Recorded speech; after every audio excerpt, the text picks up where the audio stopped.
Permettez-moi de vous dire que je suis vraiment honorée, doublement, oui, parce que c'est la deuxième fois que je me tienne debout devant une auguste assemblée comme celle-ci pour vraiment tenir un discours politique mais aussi citoyen. Si je ne me trompe, c'est ici même qu'on avait lancé la campagne de sensibilisation avec un concept, ma carte, mon choix. Chers camarades, permettez-moi de vous signaler une chose. Nous sommes sur une logique.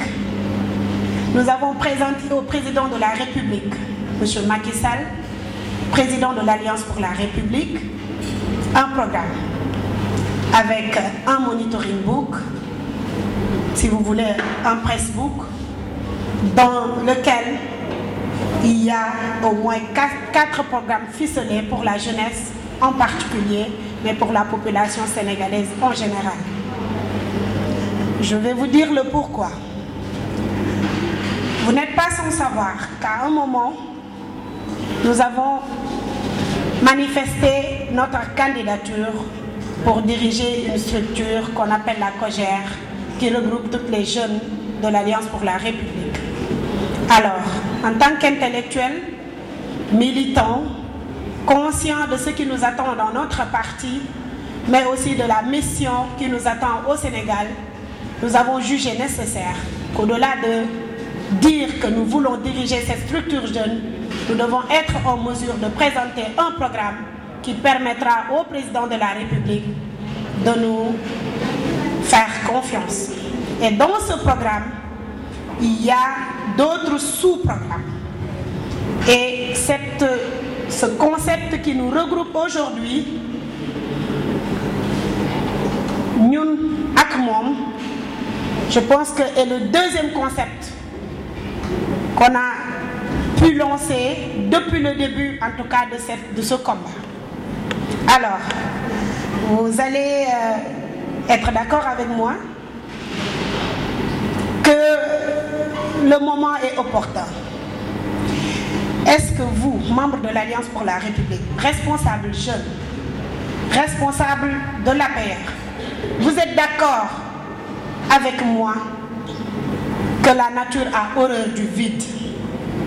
Oui, parce que je me refuse, avec vous, bien évidemment, d'être en face de cette opposition qui est en train de mal s'opposer, qui est en train de vraiment envahir cette scène politique avec ce qui les semble meilleur et pourtant ne l'est pas, en se lançant dans la diffamation, dans les invectives, dans ce qu'on appelle les fausses informations. Quel devrait être notre rôle aujourd'hui, nous, membres de l'Alliance pour la République, face à cette opposition? Je pense que les enjeux de l'heure, c'est de se lever, de faire face non seulement à cette opposition, mais d'aller dans le Sénégal des profondeurs, de parler des réalisations du président, de vulgariser tout ce que le président a eu à faire. Et je pense qu'en se basant, ne serait-ce que sur son bilan, à 5 ans à la tête de la magistrature suprême, nous pouvons encore et encore bénéficier de la confiance des Sénégalais. C'est ce qui a motivé le concept aujourd'hui, qui est lancé et sera déroulé au Sénégal pour la quête de nouveaux militants. Parce qu'au-delà de l'existant qui est là, c'est-à-dire les membres de l'Alliance pour la République, nous sommes à une phase de massification, de remobilisation, de redynamisation. La jeunesse devrait le faire, alors tout responsable jeune de l'Alliance pour la République aussi. Nous sommes en phase avec toutes les instructions du président de la République.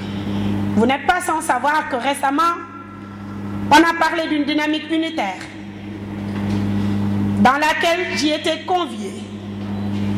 Et malgré les instructions du président,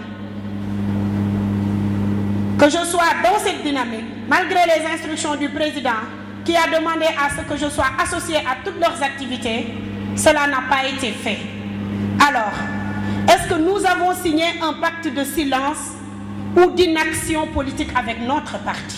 Je dis non. Nous avons signé un pacte d'engagement militant et nous l'entendons l'assumer jusqu'au bout.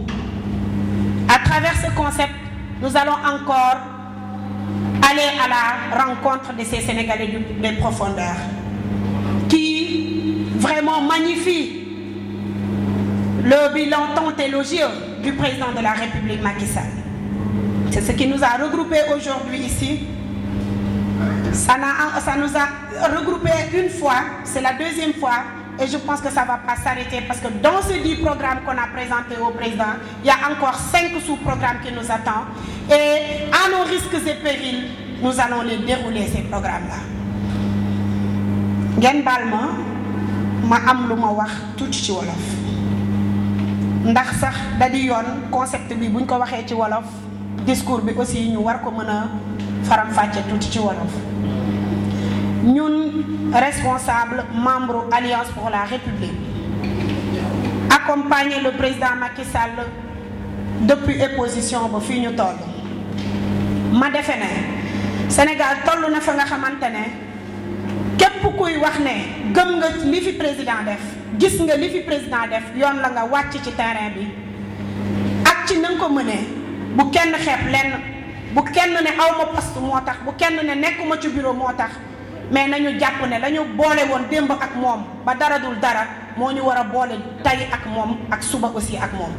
loolu moo waral man ak ñi ma àndal ñépp di ay jeunes di ay responsable ndax faaw ñu leeral ko concept bi tey du jeunes yi kese la concerné bu ñuy wax campagne électorale je pense que l'électorat du Sénégal frange yépp la concerné donc tey concept bi dinañ ci dem ak moom ànd ci ak le président Macky Sall accompagner ko ci biir campagne am waaye aussi di ci demal suñu bopp ci gox ak gox-goxaan yi nga xam ne xëy na calendrier am du ko may mu yegg fa ndax nag président de la République la loolu nag may leeral ne kenn mënuñu ko teree def ndax li ñu tënk démb ci parti bi muy rôle militant dans un parti politique moo ñu ci tënk ba tey te politique nag metti na waaye nag ku ci nekk da nga koy def parce que c'est des risques assumés looloo waral tey ñu taxaw fi di lancer lii nga xam ne moom ñu ngi ko tuddee ñun ak moom ma bëgg ñu yokk ci ne ba assemblée nationale wala ñu yokk ci ne ba 2019 ñu yóbbuwaat ko fee nga xamante ne mooy